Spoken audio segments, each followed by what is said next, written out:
Good afternoon, everybody. Chris Bartel here, Marketing and Communications Director for the Cascade Pacific Council, and we're going live on Facebook here in just a moment as we speak.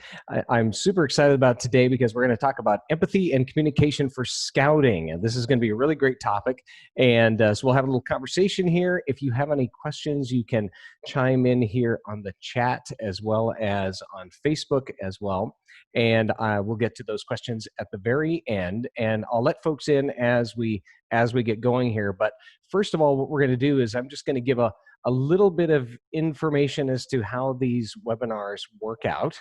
These are, we're basically going to give you the latest news here in the next 5 minutes, some upcoming events, and then we'll dive into the topic of today, and then we'll do a Q&A at the very end. And then what'll happen is all of these are recorded. They're posted onto the CPC website at cpcbsa.org and /webinars actually. And so all of this information is housed there. We'll have links to everything. We'll have a recording of the video as well as the audio version of this too. So everything is always there for you at the ready. But first, let me give you a little spiel as to the latest and greatest news that's happening around the council here. And the beauty of this is I can kind of hammer through this in about 5 minutes. You can just grab it and go. So anyway, the main thing here is this weekend we have the College for Youth Leadership. Really, really a great event. It's kind of like University of Scouting for Scouts. And so what's really great is the team here has put together just a fantastic agenda for Scouts who really want to learn some leadership skills. This is all going to be done virtually this year, as is everything else. And so you can check it out at cpcbsa.org/CYL for College for Youth Leadership. And you can see here that there are just some really, really great activities for Scouts to learn as they dive into leadership positions. Meanwhile, just a couple of things that are some deadlines coming up here is on the 12th is the last day for shopping and getting some great deals at the Scout Shop. So give the Scout Shop a call. You can actually find their contact information here at cpcbsa.org/Scout Shop. Lots of great deals as well as a giving tree. Really a neat program, and would love anybody who would like to help out there, help other Scouts, help other people through the giving tree. It's a really great resource there, and a great thing we do every year. A little bit different this year, so feel free to give them a call. That would be awesome. The other thing we want to chat about here just real quick is the popcorn sale is happening throughout the rest of the year, and then the candy sale is also starting up here pretty soon, and some information there on January 19th. You can actually register at cpcbsa.org/candy for that one.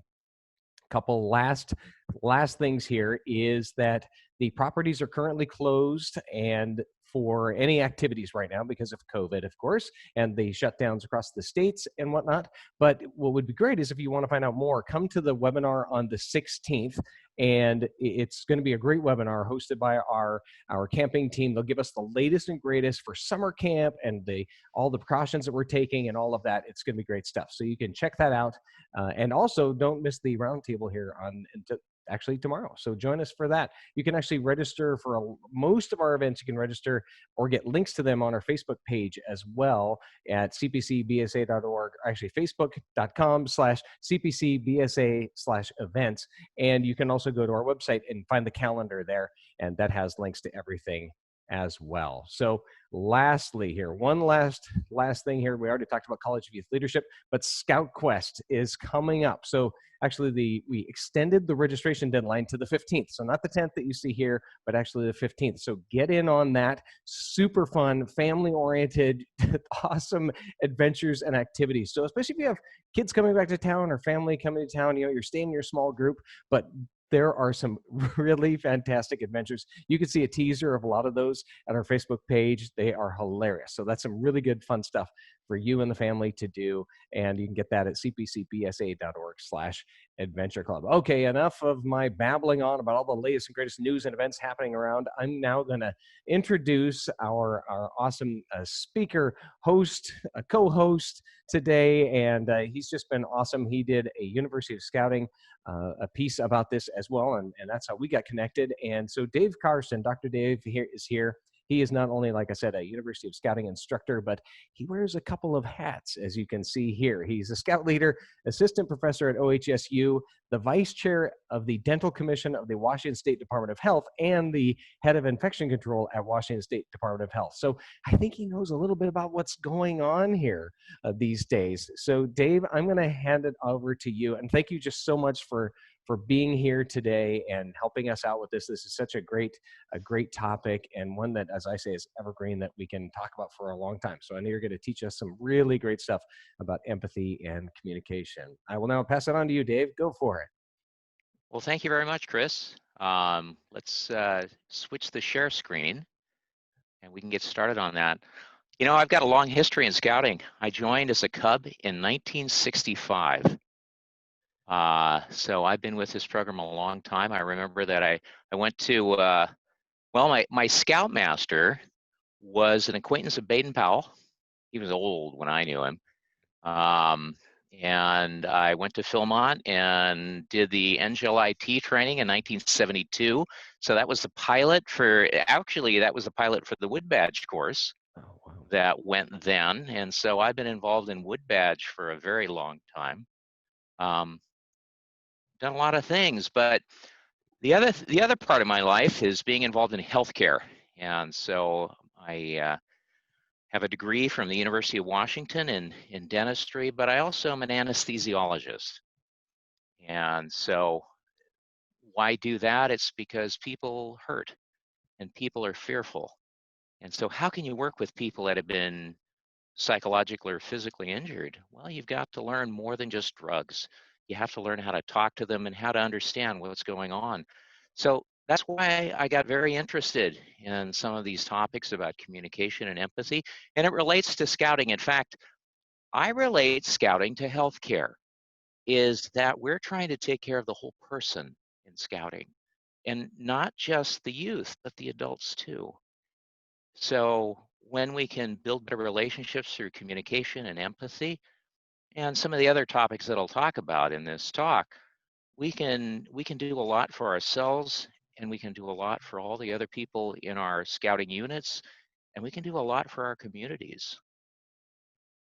So let me start sharing. And you know, I am perfectly fine with you stopping me or asking questions any old time you want, Chris. So feel free to do that. Don't stay muted. We'll let you share your screen here. And I'm going to pull that up. There you go. Nice. Okay, you can see it now. Yep, we're at it. Yeah, that's what I used to see at 6 o'clock in the morning when I'd get up and turn on the TV when I was a little kid. The good old test pattern, yes.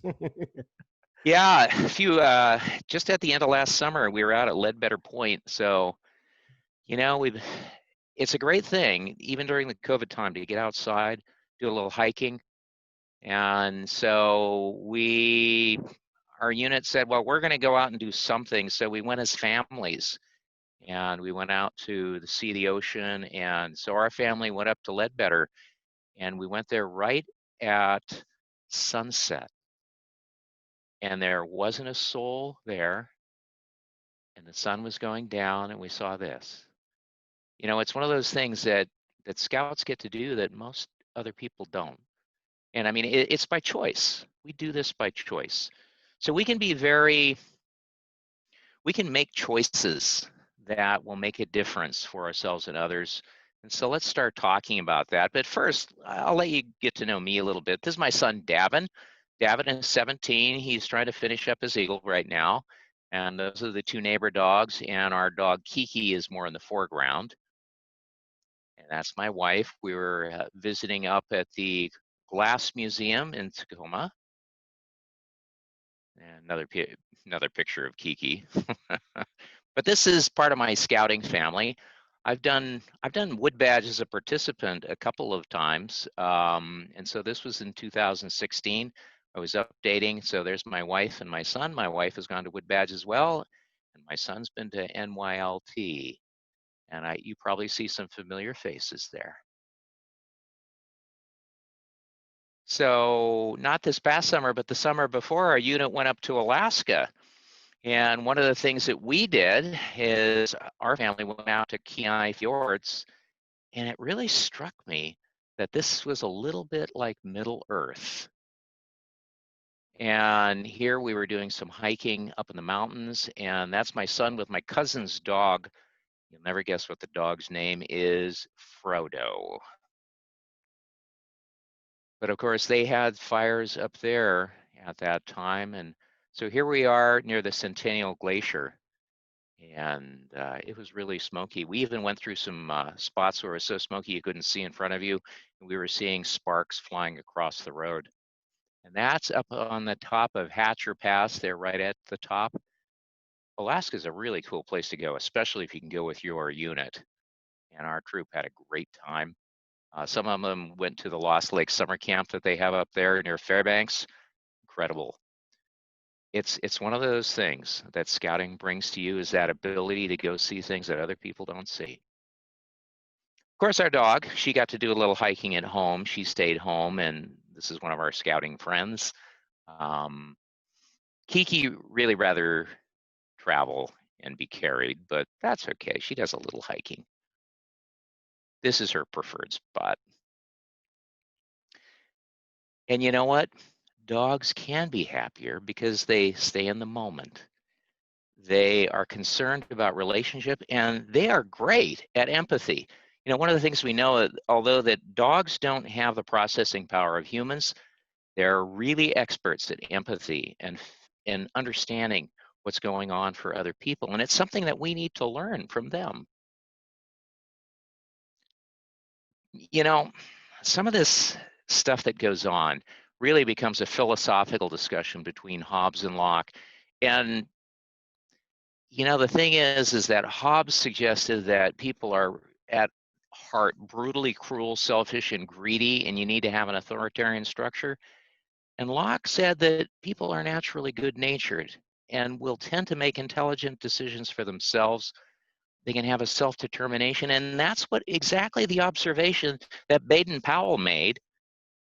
And don't think that Baden-Powell just invented this. He was a well-read person. He understood human behavior. And so we're going to dig into that a little bit more. So, as with the great introduction Chris gave me, I work at OHSU. I'm a commissioner of the Department of Health. I've been involved in national licensure, but I also do a lot of things for scouting over the years. And we're going to have a big event at Fort Vancouver coming up next May. At least I'm crossing my fingers. I believe that should be just fine. And really, I think a lot of this is going to wrap, based on the information I have with my position at the Department of Health, is that, you know, I think we're going to have a pretty good summer camp season. I'm counting on it. Yeah, I've done a bunch of We are stuff. too. It's lots of great safety measures in place, and we're really excited about that. Well, in fact, you know, I've been centrally involved in bringing vaccination training to dentists, and we're having a meeting on Friday at the with the Department of Health about that in Washington State, to bring us in line with Oregon, so that, you know, one of the problems with the current pandemic is we don't have enough vaccinators. And so we're trying to make sure that that happens, that we have enough vaccinators, and that we can get to that so-called herd immunity. The only way we'll get there realistically is with a vaccination program. And that can wrap things up so that we could actually be in a situation where we can go to summer camp without having all these very difficult constraints. So part of what I do at OHSU is I teach people. I teach people about all kinds of drugs. And, well, as you can imagine, I'm an anesthesiologist. So I even teach them about drugs of abuse and why they're a problem. And actually, cocaine is interesting. It used to be in Coca-Cola. That's why it's called Coca-Cola. It was taken out in 1903, but it's the most incredible local anesthetic because it's a vasoconstrictor. So it's been used in ENT for a long, long time because they get bleeding in the nose and it stops that bleeding. But of course, it has a downside. I also work in the spiritual care team at Salmon Creek Legacy. They only just recently asked me to stop because they were having a problem. Well, at least a problem in their thinking, that they didn't want to have any volunteers. I was the only volunteer in the whole system for a while, but it's because I'm a healthcare provider, and I think it's important to be with people that are in life and death situations, but you've got to adjust your thinking to be okay with that, and realize that it's an honor to be with somebody when they're dying, and it's an honor to be with somebody when they're born. So being with people is an honor.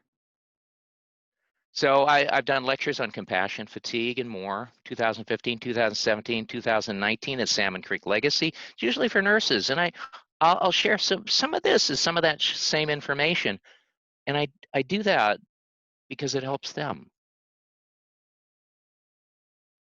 So empathy and scouting. I don't know if you're familiar with Japanese history, but this is a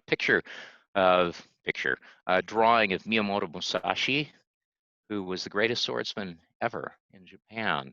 He was known. The interesting thing about why he was a great swordsman is because he had incredible empathy. He could understand people by just looking at them and seeing how they moved. And in fact, he had such good empathy that if he was in a sword battle, and he was often challenged because he was the best, and that's what people wanted to do. They wanted to knock off that top guy and they'd become famous. They would challenge him and he would look at them. They would realize that he had figured them out and they would say, "Oh, never mind, I'm dead." And they would decline. But it was his empathy. And in fact, later in his life, he wrote the Book of the Five Rings, and that was really about empathy, understanding people. So it really is about truth, and you have to bend to that power. So you might recognize this picture. "Hello, my name is Inigo Montoya. You killed my father. Prepare to die." Well, this is about building a relationship. Inigo had, a polite greeting.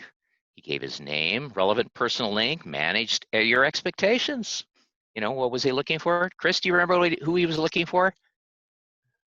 Oh, I totally can't remember now. The six-fingered man. The six-fingered man. That's right. That's right. So anyway, 21st Century Wood Badge. I did one of the last courses in 2016, and much to my pleasure, I found empathetic communication right there in the Wood Badge course. And I haven't gotten to become familiarized with the latest Wood Badge course, which I hear we're running in September of next year. Yeah, actually, you can get information on that at cpcbsa.org/woodbadge. Yeah, Wood Badge is an incredible life-changing experience. But one of the things that that struck me in Wood Badge is that I've investigated a lot of this stuff in the scientific literature. And when I see this stuff popping up into Wood Badges, yes, I love that. I like it. I love to see that. Except that in Wood Badge, you've got so much to talk about. There's so many aspects of scouting and life that you have to talk about, that this is only given about an hour, and then you practice it a little bit over time. But it's not enough. It's not enough. You've really got to experience this more to become better at it. So I'm looking forward to seeing what the new Wood Badge can do. I'm hopeful that it's going to build on this empathetic communication topic because it's so important. So Chris, I'd like you to watch this, and I want you to think about how it makes you feel, okay? Gotcha. At first glance, the video looked like a cute enough picture of a bear cub struggling to follow its mother up a steep snowbank. What was that mother bear thinking, we wondered? But this was a little bear with heart. Nothing was going to keep it from getting to the top. With our hearts racing, we are sure the summit is just within reach. And then, oh no! It's almost too much to bear. But then the cub starts climbing again. Faster, surer this time. And parents everywhere see a parable. Children, listen. Life will have its shares of ups and downs. But if at first you don't succeed, try again. Harry Smith, NBC News. Hey, NBC News fans, thanks for checking out our YouTube channel. Subscribe by clicking on that button down here and click on any of the videos over here to watch the latest interviews, show highlights, and digital exclusives. Thanks for So I like watching. to point out that I think this is illustrative of what Baden-Powell observed, is that you need to let scouts and adults try things. You need to have them be challenged. And it was amazing to me when I was reading all the history about Baden-Powell, about how well he understood people and how only relatively recently have we better understood the scientific basis of what his observations were. And so if you really read and pay attention to what he has to say, you're going to find that what I'm going to share with you is pretty much what Baden-Powell had to say, that you have to be curious. You have to be curious all the time. So when you're talking about relationships, you have to be curious about other people. You have to pay attention. Baden-Powell worked as a spy, and he had figured out how to draw things in code and be quiet, and he knew how to pay attention to the natural world and to people so that he could succeed in his mission. You have to have empathy. I mean, we have in scouting the pay attention things of, we always say the scout oath and the scout law, and then we talk about do a good turn daily and help other people at all times. And you can see there's this underlying idea of paying attention and being concerned about others. And for that, you have to have empathy. Empathy is that understanding, or it's your practiced understanding of what other people are doing, thinking, or feeling. It's that prediction. Now, what is sympathy? Sympathy is about how you feel about it, Chris. So if I'm talking to you, if you're interacting with me and you observe me doing something, you're going to have an emotional reaction. Well, what does that do? If that becomes the whole experience, if it's all about you, you're going to react to your own stuff rather than to me. But really, empathy is, so let me place it another way. Empathy is about me watching you and talking with you and listening and trying to put myself in your place and figuring out, that's what you're thinking, that's what you're feeling. Well, it's part of our theory of mind, they call it, that we develop as children and then develop it more as an adult. It's that theory of mind so that we can predict what other people's behavior is, but it helps us to interact with them in a positive way. And then if we're moved by our own sympathy, which, see, our emotions help us make decisions about what we're going to do. And so don't we all the time, we encounter, that patrol leader that's having an issue with his patrol, and we can relate to that with our empathy, and maybe we feel a little spark of, wow, I was there one time when I was a kid. That's sympathy. And then we want to help them, and that's compassion. But if we just sit there and watch, that doesn't help very much. But maybe we need to mentor them or provide extra resources. And that's actually doing something that's called loving kindness. That's taking action. So Baden-Powell saw all of this. So let's go into it a little deeper. So curiosity, do you recognize what this is? Curiosity rover, right? That's right. And where is that? On Mars. On Mars. So the Curiosity rover unfortunately doesn't have other beings to interact with, unless of course we think there really are Martians. Maybe there are. Social curiosity is the desire for acquiring new information about people.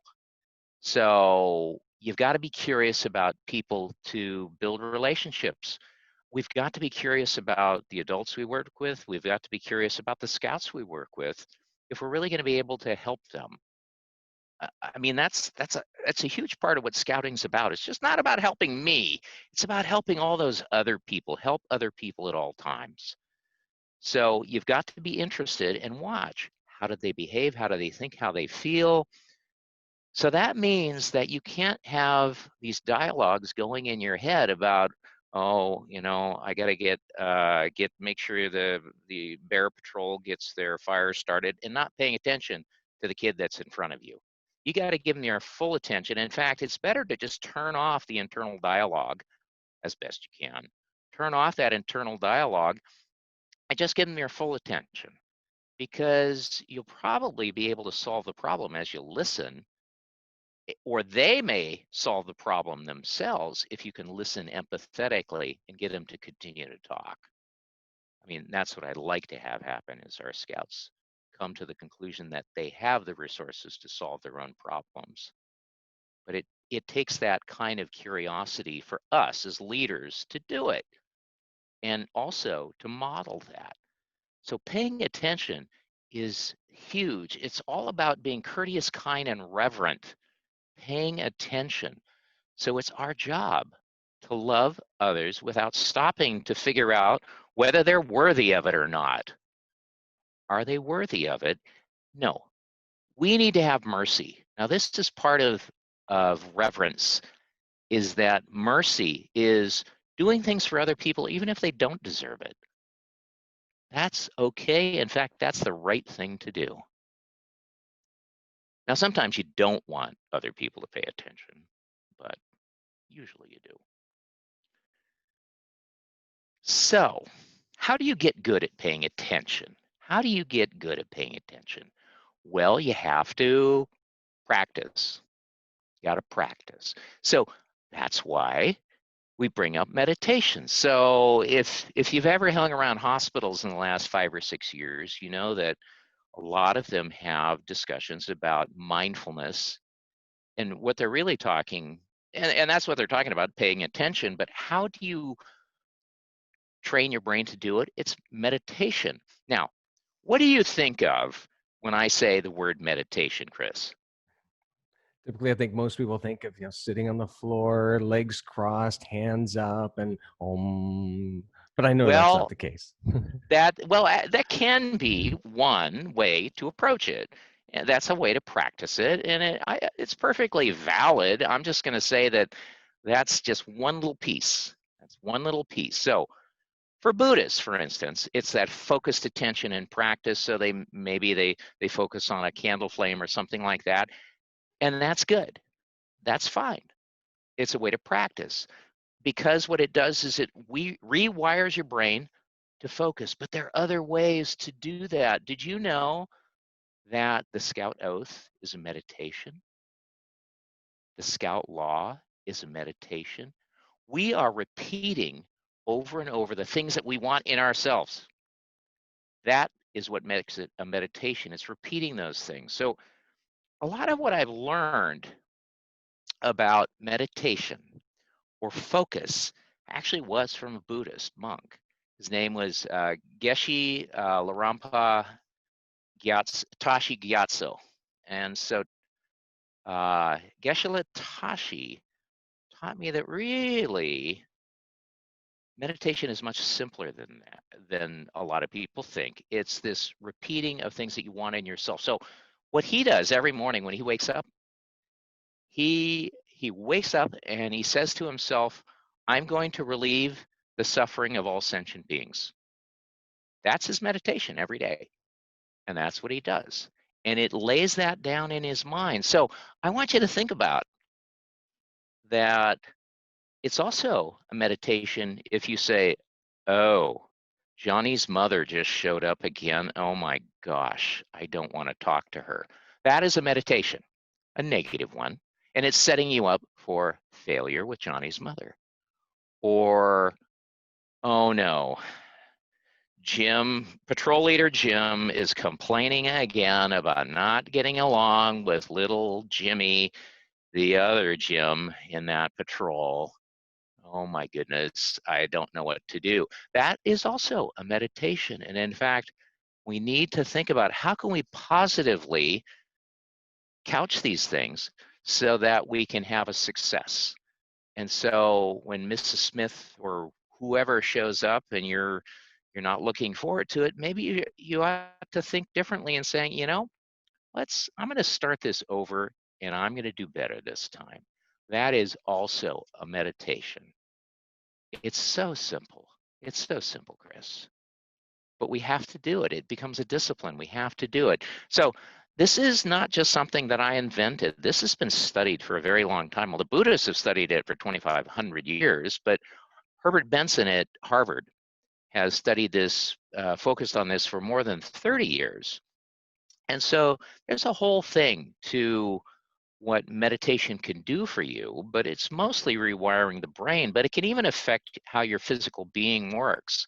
So if you want to try a little bit, just try this. So what you do is, let's just do a Valsalva maneuver. And this is something we do in medicine, but you can do it too. So I want you to breathe in to a count of 6, and then I want you to purse your lips and pretend you're blowing through like a Starbucks straw, and blow out slowly to a count of 6. Now, if you repeat that a couple of times, Chris, you're going to find that your heart slows down. Very Yeah. nice. Yeah. And this is going to decrease your sympathetic tone. So this is it's hitting into some of the same pathways that meditation does, just in a physical way. So it's going to calm your vagus nerve, your 10th cranial nerve. So in MRI scans, University of Pennsylvania, they show that there's a complex set of activities when we do this. Well, it doesn't have to be this long, extended meditation, but it has to be a paying attention where it actually not only lays down these positive values and things that you want in yourself, but it also is good for your body. And it can lower your blood pressure and adjust your metabolism and just make you feel better. So, do you have to do meditation like in the movies? No, you don't. So it's any practice thought pattern, positive, neutral, or negative. It's up to you. It's up to you. So you can make it worse or you can make it better. So this is Geshe Latashi, cool guy. I got to do programs with him for 3 years while he was living in the Portland area. And I got connected with him because Sharon's uncle used to know the Dalai Lama's family way long time ago. He only met the Dalai Lama a couple of times, but knew the family. And so we got connected up and we started doing programs together. It was really fun until the translator moved to China, and then we couldn't do programs anymore. So it's repeating over and over the attitude or behavior or value you desire. So the Scout oath and law, the outdoor code, and you know what? The methods of scouting. If you start to think about that and repeat those, it's also a meditation. It's creating in us what we want to be. So what you're saying is that we're not just brainwashing kids. Well, this is actually good for everyone. it actually is good for everyone. Even though it's been ingrained in my brain since I was a scout. But no, that it absolutely, it makes absolute sense that it becomes more of who you are and how you engage with the world rather than just being this thing you know and repeat. It actually becomes a mantra, if you will, and a manifesto for your life. You got it. You got it. So let's go farther. What else does this do for you? It increases your ability to be empathetic and think critically as you continue to focus and learn to focus and be reflective. Because we ask scouts to be reflective. What are they supposed to do at a Scoutmasters conference? They're supposed to be reflective. Well, golly, the more they practice that, the more they can be reflective with other people. And that increases their empathy. And empathy is related to critical thinking ability, because empathy requires being reflective. If you can be reflective and you're given some guidance, then you can think critically. Now, that's something that we prize in medicine. We want people to think critically. We need them to think critically. Don't you want your physician to think critically? I think you do. But you know what? It's important for all of us so that we understand what is truth. What is the right thing to do? You have to be able to think critically and reflect. And I don't mean you have to think about it for hours necessarily, but you have to pause and think, okay, what's the right thing? What is this person feeling? What should I do about this to have a positive outcome? So as I said, I relate scout leaders and the scouting program to healthcare. And the more I think about it, the more I think it's correct. So although we don't have a lot of scientific studies on scout leaders, we have plenty on doctors. And I find that this really is a very good analogy. So doctors that engage in simply mindfulness training have less burnout. They feel better. They can work with other people better. They get better outcomes for their patients. Well, guess what? Scouters can get better outcomes for their scouts. Pay attention. Yeah. Well, yeah. Yeah, definitely. So let's talk about empathy, Chris. So I want you to know where empathy, this whole scientific focus on empathy came from.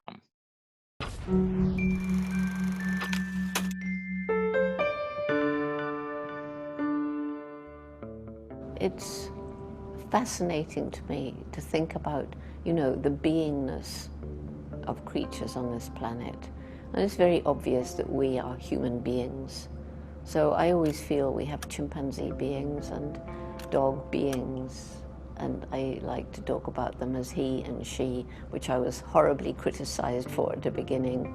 And I was told that we humans were the only beings with personalities, minds, and emotions. But I learned from my childhood teacher that that wasn't true, and that childhood teacher was my dog, Rusty. People say, why did I name the chimpanzees? Why wouldn't I name them? Every animal I'd ever had a name. My guinea pigs had names, my golden hamster had a name, the caterpillars that I kept to turn into butterflies, they all had names. And of course I would name chimpanzees. I couldn't remember them if they had numbers. Thanks to National Geographic, people got to know the chimpanzees as individuals, which they were. They had names like David Greybeard, the first one to lose his fear, Old Flo, that amazing matriarch. If they'd been number 1, 10, 15, nobody would have had a clue, including me. It doesn't mean anything.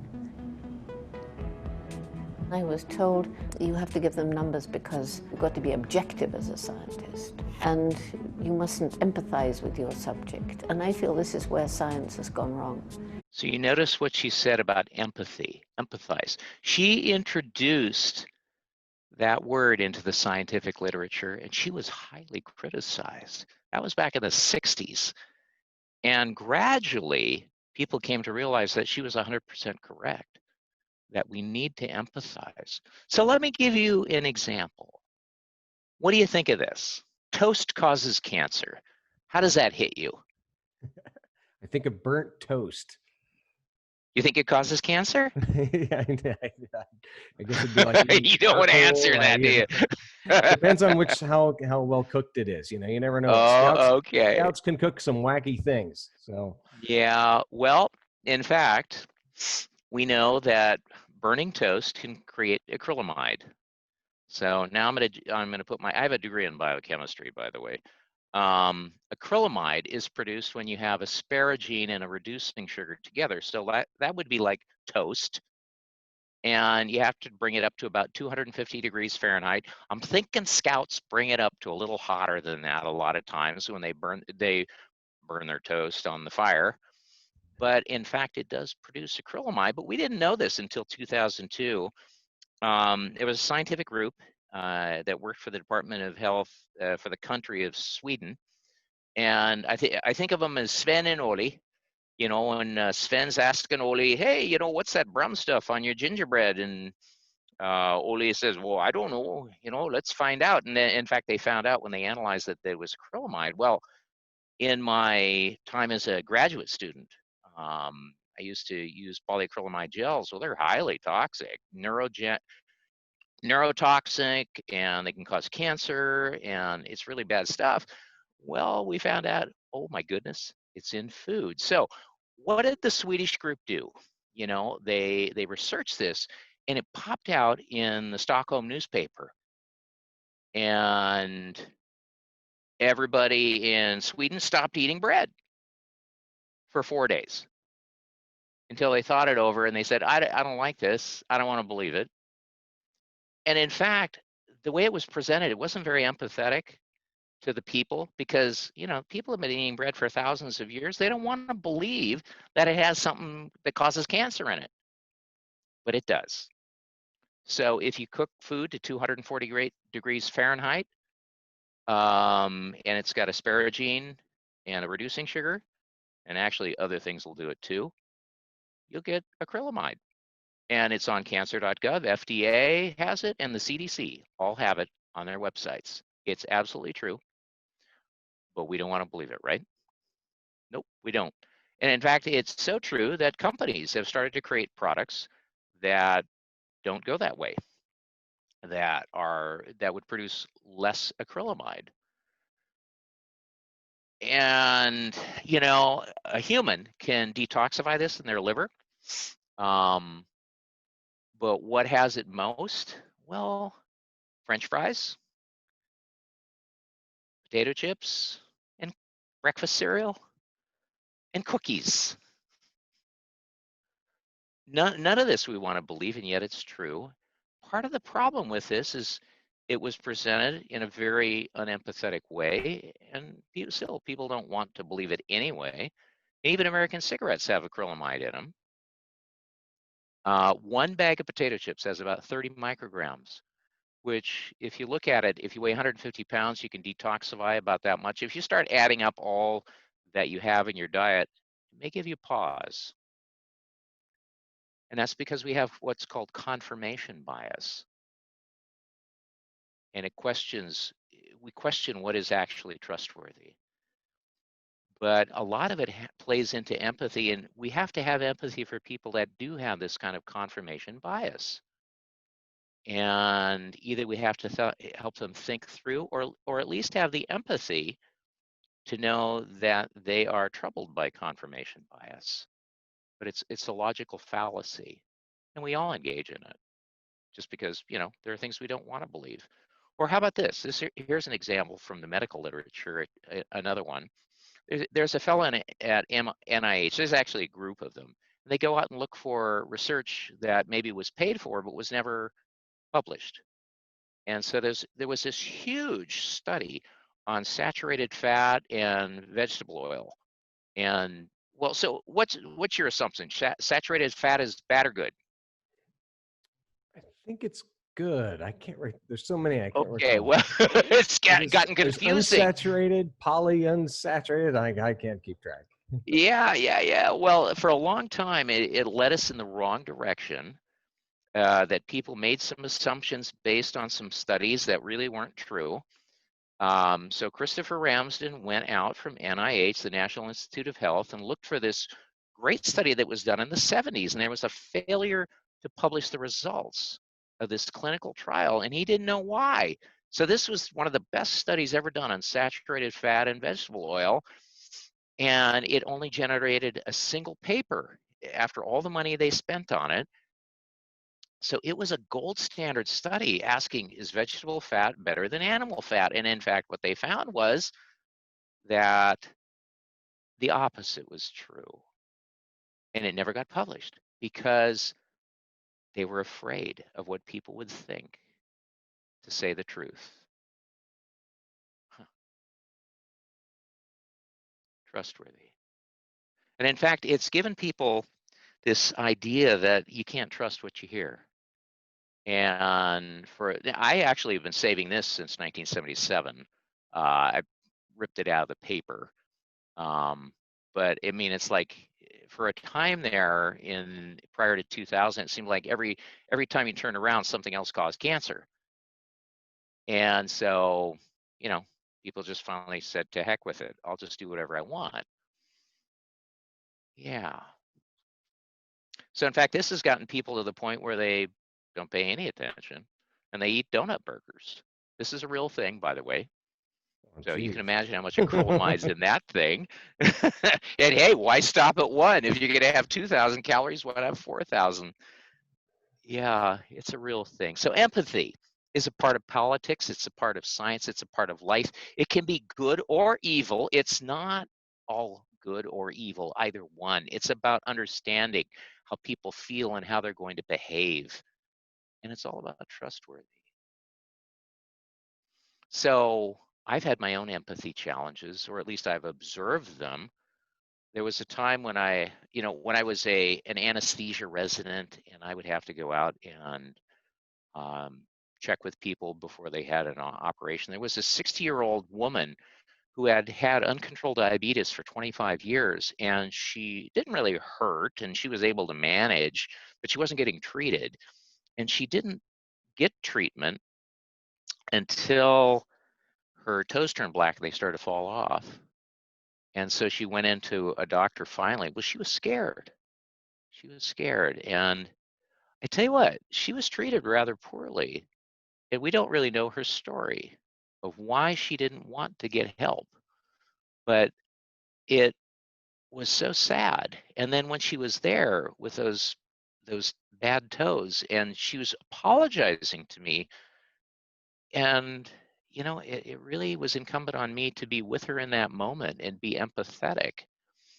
And then 6 weeks later, I saw her again. But this time, the door was closed.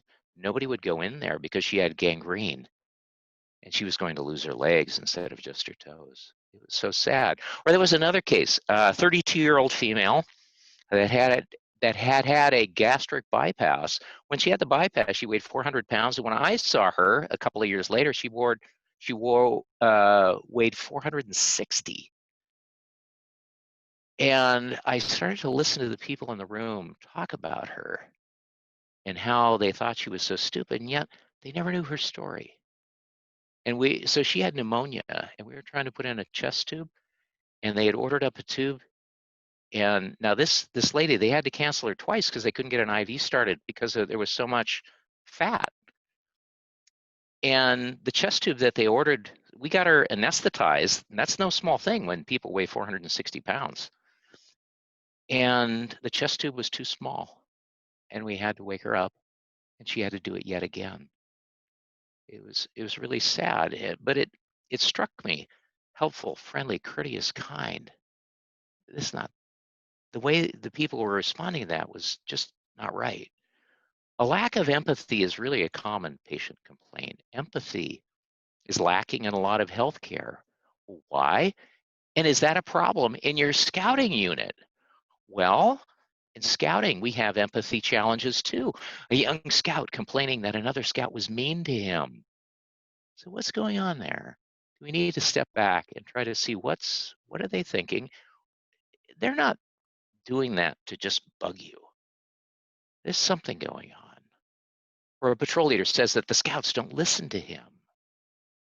Or a parent doesn't understand why his boy or girl was not elected to the Order of the Arrow, and they're upset. We have empathy challenges. Or adults don't understand why the patrol method is necessary in scouting. This is certainly stuff that I bumped into. Why do we need to wear uniforms, Chris? Why do we do that? It's a method of scouting. It's important. So in fact, we get to the point of empathy, exhaustion, compassion, collapse. Have you ever seen that in a scout leader? I have. Maybe you've never seen that. What? Maybe once in a while. Well, maybe once in a while, and they think, oh boy, if I have to go to another meeting, this is just a ticket to. Yeah.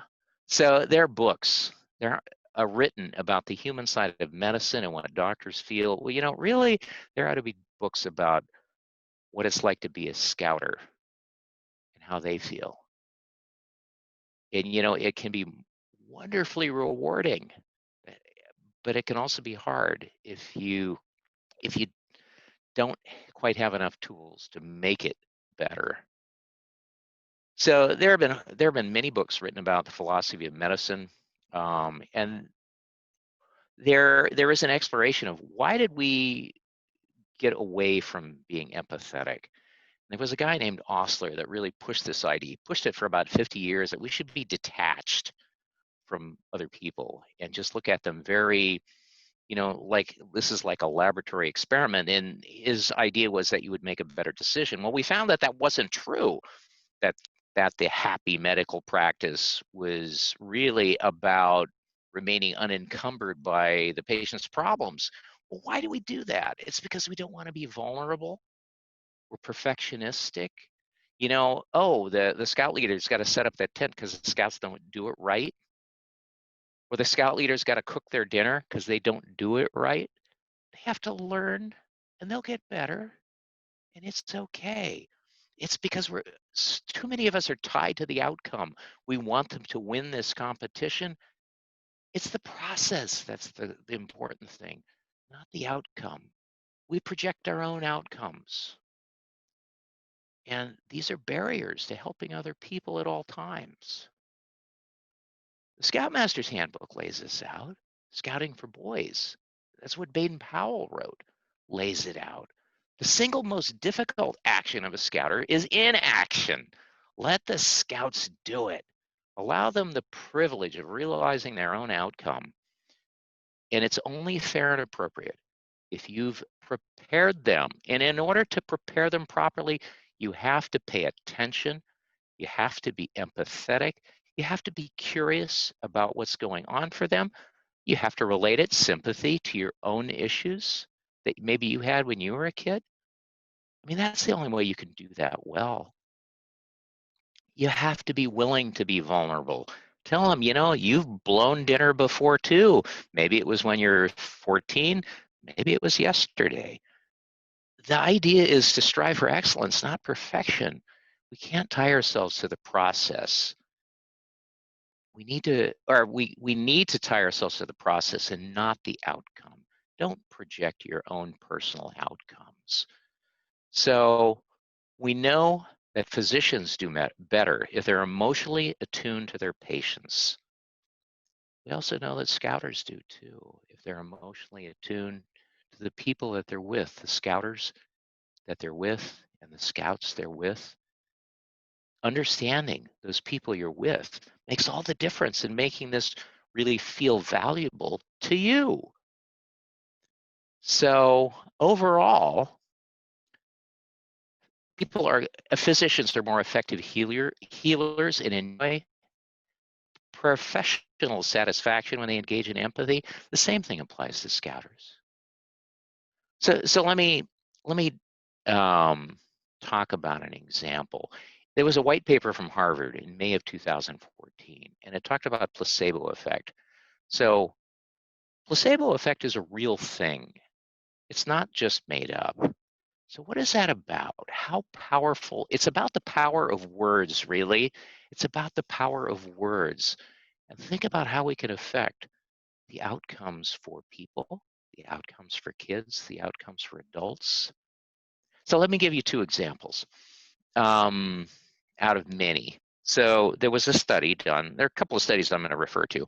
They did one with asthma, and the people were given albuterol, and they were given fake albuterol. And they were told, this is fake albuterol. So here, Chris, have your fake albuterol. Go ahead and use it. And then, so that was one group. And another group was told, this is fake albuterol. But I've seen people do well with this, and I want you to do well. Here you go. And guess what? How did they do? There was no difference between the drug and the placebo. No difference. And they were told it was fake. So with the IBS, that's irritable bowel syndrome, that's extremely difficult to treat. So some people were given sugar pills, and they were told, here are your sugar pills, take these for your IBS, tell me how you do. And the other people were given the sugar pills, and they were told, these are sugar pills, but I've seen you do really well, or I've seen people do well with these sugar pills. Here, take them. I want you to do well. And guess what? The people that were given those sugar pills empathetically, they did better than the quote real medication. They did better. And it was because of the relationship. It was because of the relationship better than the real drug. So that's all about encouragement and not praise, and being aspirational. Aspirational. So how do we know?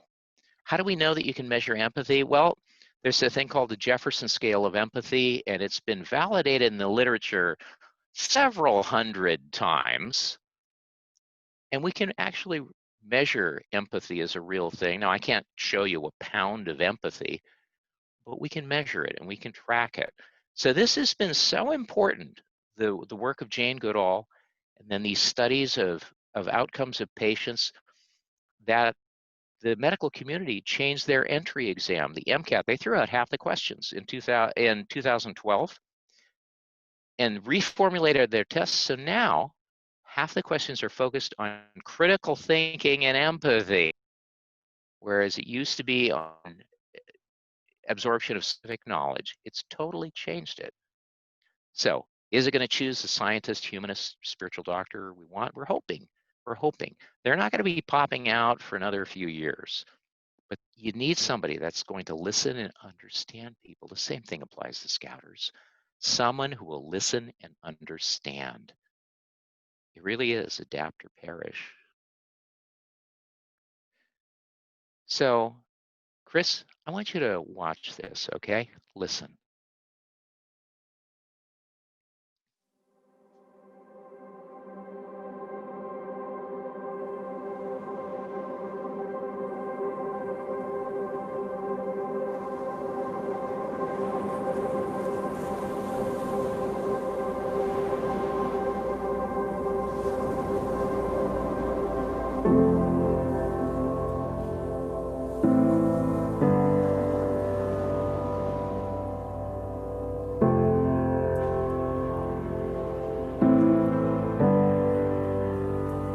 There's new ground to be broken and new action to be taken.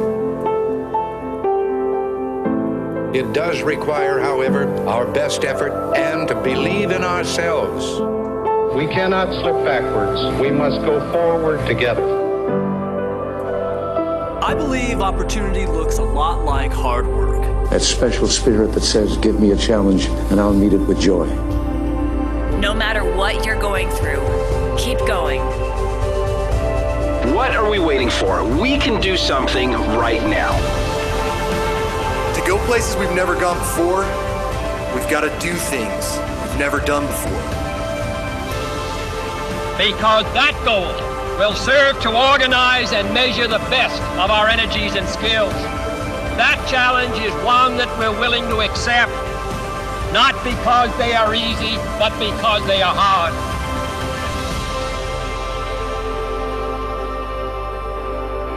Lift up your heart, all will come right.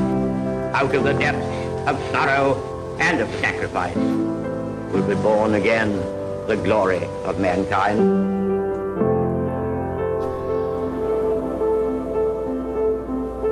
So Chris, did that touch you? Oh yeah, super powerful. Absolutely. Yeah. True. And it's all about words. Mm-hmm. And so we have to think. We have to be empathetic about how these words are going to affect. The words that we say are going to affect the people around us. It really is a big deal. Words have power. Words change everything. Hard words change everything. And even when we just say it, in fact, it's worse to say it out of somebody's sight. It's worse. And hopeful words change everything. Youthful, honest, kind, energetic. Those words are important. It's so important to put across to the people that we're with that they matter. You matter. Unless, of course, you're traveling at the speed of light, then you energy. Little quantum mechanics joke. Very nice. So how do you learn empathy? Empathy is in our own wiring. At least 96% of us when we're born, it's in our wiring, and it has to be encouraged. We can do that. Help other people at all times. We can model it by example, by performing in front of others. Guess what scouts do? They do skits, they sing. By reading about the inner life of people, by movies. Hey, NYLT, Wood Badge, we show movies. And they depict how we want people to be and think. We can learn empathy, but because we hear about the internal workings in other people.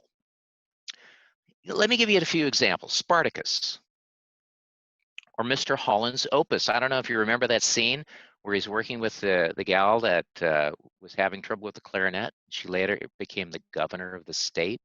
Yeah, that kind of stuff happens. Men of Honor, Inside Out, Interstellar, Sully. That's a great movie. I love that movie, Sully. 12 Angry Men, Henry Fonda. I don't know if you've ever seen that one. Remember the Titans. That's a great one. That's a great one. Coach Carter. These all teach people by letting them explore the inner workings of another person. That helps you with that empathy part.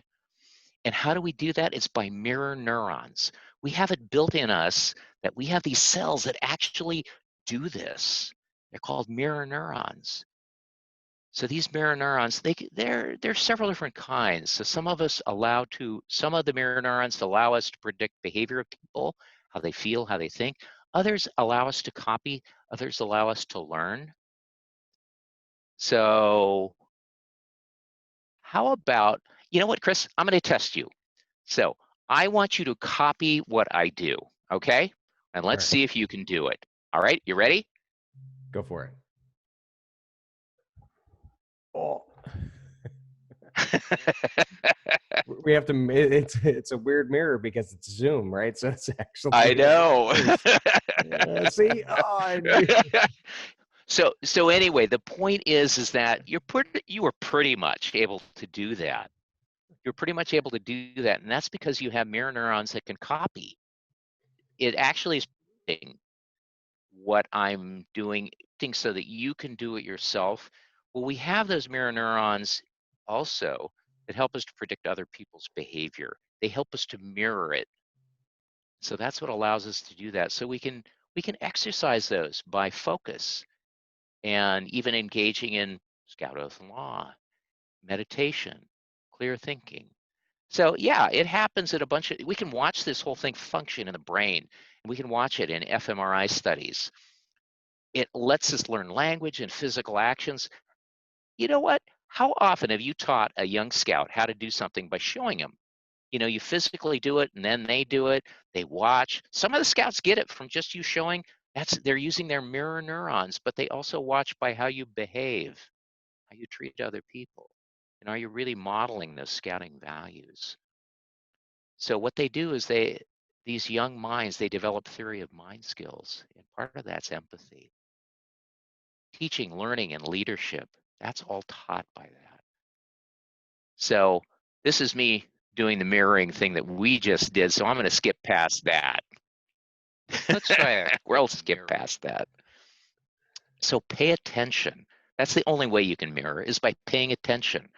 So we, as scouters, we have to pay attention, and we have to model that for everybody else. Now, I want to refocus this on sympathy and empathy are not the same. This is what screwed up medicine for about 100 years, is they got these mixed up. Sympathy is about how you feel, and empathy is about your predictions of how somebody else feels. So sympathy is your emotional response. That's about you. And in this interaction with a scout, who is it really about? Is it about you, Chris? I'm thinking it's about the scout. So yeah, this is all based on heavy-duty scientific studies. I'm not making it up. So empathy and sympathy are not the same. How you feel about it and your emotional reaction, you could actually separate these things. And in fact, that's what Geshe-la teaches as a Buddhist monk, is let's separate these two so that you could see them. Let's be what we call metacognitive. Look at your own thought processes and figure this out, that sympathy is about me and empathy is about you. Help other people at all times. That's how you're going to do it. So using theater, yeah, we use theater. That helps you pay attention. But in order to have compassion, where you're going to help other people, you've got to have sympathy. Sympathy And I said, you don't want to live in sympathy, but it allows you with your emotional reaction. That's the way we make decisions, is by emotion. It allows you to move to compassion. What is compassion? That's the want to help that other person. Now, it doesn't mean you're going to do it, but it's the wish to help them, a deep awareness of their suffering or whatever that's bothering them, and the wish to relieve it. But if you don't do something about it, you're not really helping them. But it is about being kind, help other people at all times. So these ideas were illustrated by Hippocrates 2,500 years ago, Galen 1,200 years ago, Maimonides 800 years ago, and Robert Baden-Powell a little over 100 years ago. He really laid it out. He frankly did. So let's take action. Let's just do it. Let's do this right. But the process is empty unless you do something about it. So let me summarize this for you, Chris. Step 1 is social curiosity. So we're going to achieve great works and actions in concert with other people. There's nothing like having a patrol to change the world. Each person has a story and a purpose. So, Chris, I choose to connect because there's opportunity for good in that connection. Mindfulness. Connection requires my full attention when I am in their presence. I listen to understand without thinking about my reply or anything else. I choose to pay attention. Step 3, empathy. So as I pay attention, I consider the meaning of the words and behaviors to understand their thoughts and feelings. I choose to understand. And as I come to understand, I consider my own emotional connection to this exchange, to the person, to the situation. I can come to a conclusion from the understanding of my own feelings. And I honestly examine my biases and my past experiences. So I choose to make this about them and not about me. Sympathy, my emotional connection, may result in compassion. It might. The desire to help.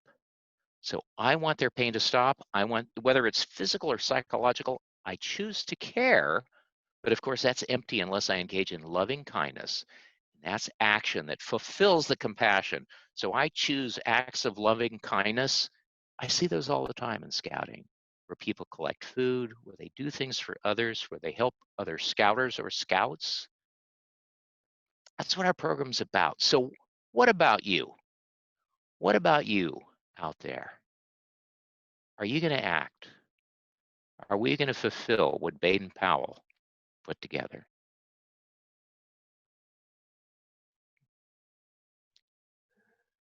So let me stop sharing. All right. Some great points. Really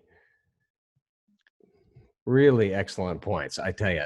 And I was writing notes as you were chatting. And because we get caught up in just either fixing it, especially as leaders or even older scouts, you know how to do it. And you're like, here, I'll just take care of it, you know? And instead of really being in the moment, I was talking to somebody today about pull the handbrake, pull the handbrake on that moment, pull the e-brake and pause, because we want to just fix it often. And these days too, I think we've rewired ourselves so much with just the immediacy of everything that we are not taking that moment to pause and see what's right in front of us. We're in this mode of constantly doing something. You know, we've all got 1,000 things going on, but remembering that we need to pull the e-brake to be in the moment. And I love the steps that you wrote out of breathing. I think that's just huge. I've been talking to people about that recently as well. It is such a just pausing, making sure you take that moment to breathe so that you can do the steps you mentioned, which social curiosity and being mindful and showing empathy and sympathy and compassion, and that routine, rolling that out is exactly what will be successful. And I love that you tied that into the fact that all of this is taught in scouting. It's totally not something that you would normally think of as scouting. You'd think of scouting as go outside, build a fire, you know, and instead of these leadership qualities, which we recently we're talking about an article about hard skills versus soft skills. And that's a huge thing that when it comes to looking for jobs these days, there was a great Business Journal article about it, and how companies are really looking for those soft skills, the skills that you're talking about, empathy, communication, huge things that we really inherently are taught in scouting, and as well as all the hard skills of you can do it and you can. You know what, Chris? I know you're on a roll here, but you said soft skills. These are not soft. These are hard. They're hard for people to do, right? Especially when we've gotten so focused on those so-called hard skills. Soft skills are actually more difficult. Absolutely. And there's nothing soft about them. That's why people have spent thousands of years trying to figure this out, trying to figure out how can we be with people, and how can you be okay with being with people, even difficult people, or dying people, or a scout that's whining about something for the 10th time. Can't we make this better? Can't we help them? Yeah, you're exactly right. Yeah, so yeah, you're absolutely right too, is that employers now understand that these so-called soft skills, these relationship skills, are actually more important. Yeah, absolutely. I mean, you can teach people to do things, but it's harder to develop this. And this is what scouting can do if we do it right, if we follow the methods of scouting. And maybe we tweak it a little bit so that maybe people understand some of the science behind it, really, because there's a ton. Yeah. And we don't usually speak of it in that way. We don't speak of it in scientific terms. And yet, as I said, you saw that I'm providing all these citations of where's this come from? It really comes from deep in science and philosophy. I mean, it comes deep with that argument between Hobbes and Locke of really believing that people are at their base good. Baden-Powell had a deep trust in the goodness of people, but you have to develop it. Yeah, and reminding ourselves that it really is inherent in the Scout oath and law, and doing a good turn daily, and all of those things that get ingrained in your brain. But in all actuality, it's almost that old school approach of do unto others, to help people at all times, all of that. And doing that, if we think about it, if you're doing that for somebody else, you're forcing yourself to pause and take a moment and be empathetic and listen to their needs if you really want to help other people at all times. It's such a great reminder. Well, that's right. Well, hey, I really, really thank you for this. This is fantastic. This is really just great information. And it's funny, it's good for us to be aware of these things that we aren't necessarily, that are not top of mind when it comes to scouting. We're always thinking about the hard skills and being reminded that the difficult skills are these communication and empathy skills. I see a blog post in your future, or an article in the Business Journal or the Oregonian for you about the soft skills are the difficult skills.